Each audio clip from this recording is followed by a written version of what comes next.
байгаа шүү дээ. Энэ орон дээр бол манай өвөө яг унтчихсэн. Би үл гэхдээ 5 сартай ирсэн учраас одоо би 5 сартайгаас хойш бол энэ орон дээр өссөн, ер нь бол бараг л өссөн гэж хэлж болно.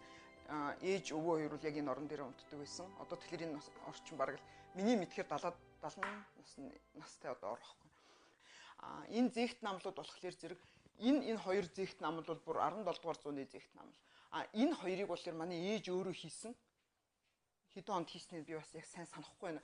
Ер нь ногоон дээрх цагаан дээрх бол манай ээж өөрөө хийсэн. Энэ дөрвөн зураг болохоор өвөө зурсан. Энэ зан зургийг зурсан. Тэгээд дээрэс нь өөрийнхөө багшийг зурсан байдгийг. Энэ өөрийнх нь багш нь гэж ярьд юм бэл.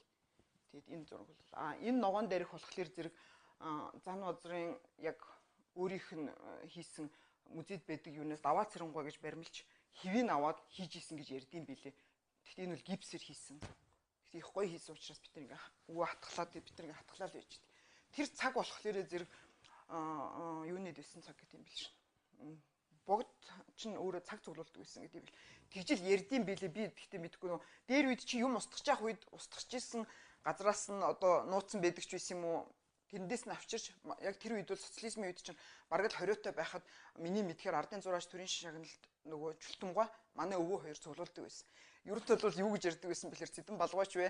Ер нь бол нах ямч байдаг. Манай өвөө чултамгаа хоёрыг цуглуулах хийдгийг нь мэддэг байсан. Гэхдээ урлагийн хүмүүс, урлагийн бүтээл устж болохгүй гэдэг үднээс цуглуулдаг байсан гэдгээр нь ерөөсөө мэдсэн ч мдээгүй царилдаг байсан юм шиг бэлээ. Худалдаж аваад тэгээ тэр чинь бас ингээд энэ тэндээ эвдэрхий одоо жишээлбэл энэ Минтв бурхны энэ хажуутал нь байхгүй байгааз тэгээ энэ дээдлийнх нь энэ энтрийг бол манай өвөө хийлгсэн. Тэгээ би шаруулж амжаагүй юм би одоо энийг бүгцээж гүйцэн. Энэ шигтгэн энтрийг бол манай ээж өөрөө бүр нааж исэн. Би бүр тэрийг яг өөрөө харж исэн учраас тэгээд энэ юу нь бад нь бол өөрийнх нь биш юм. Тэгээд энэ бадыг манай ээж бидний нэг 5 6 дахь ингэж авах төлөөд зах яваад зах дээрээс бүр авчираад энэ ийм бад оллоо гэдээ бүр зах дээрээс аваад энд тааруулж ийжсэн. Гэхдээ энэ бол таарцсан гэж хэлэхгүй л дээ хүлэн жоох юм болоо. Энийн өөрийнх нь биш. Ингэж дандаа сэлбээд дээрээс нь манай өвөө чинь өөрөө нөгөө лам байсан учраас 10 найлдаг байсан. 10 найлаа зулаа өргөөд энэ судруудаа бүгдийг уншаад битрээс бүр бүгдээр ингэ суулгаж байгаа толгой дээрээс ингэж цаваад ийм биш. Ер нь энэ хэсэг бол дандаа зан озрын хийцүүд байгаа. Ерөнхийдөө. Энэ тэр бүгдээр яг ингэж манай өвөгийн 40 мянгатын байранд яг ийм шкафтай яг ингэж байдаг байсан бид нар яг энэ чигээр нь л хатгалж байгаа. Энэ ногоон дээрх болохоор зэрэг намайг манай өвөө 6 настай байхад бэлгэлжсэн. Тэгээ 6 настай байх бэлгэлэхдээ миний охин юмнаас айхал юм бол дарид дүрээс сухаа гэж чэйжилгээд бүр чэйжлүүлээд 6 настай хүүхэд бол тэрийг автоматар чэйжлээл тэгээд 6 наснаас хойш үдийн наснаа бол би бол яг өдөр болгон зөндөө уншдаг болчихсон. Тэгэхээр тэр бол манай өвөөгийн юу бах бид нар л өөрсдөө шүтлэгтэй үл хүмүүс биш. Манай өвөө ном уншаад энэ бурхнаа хийж явахдаа өвөө нь дотроо лам гаднаа нам бахгүй гэж ярьдаг гэсэн байхгүй. Тэрэн шиг би бол намчгүй хүн. Гэхдээ бол өвөөгийнхаа хэлснээр энэ бурхан даавал ямар ч байсан би бол байнга зул өргөдөг. Яг энэ одоо эднэр бүгдээрээ байж байгаа. Тэрс яг ингээл байж гэсэн.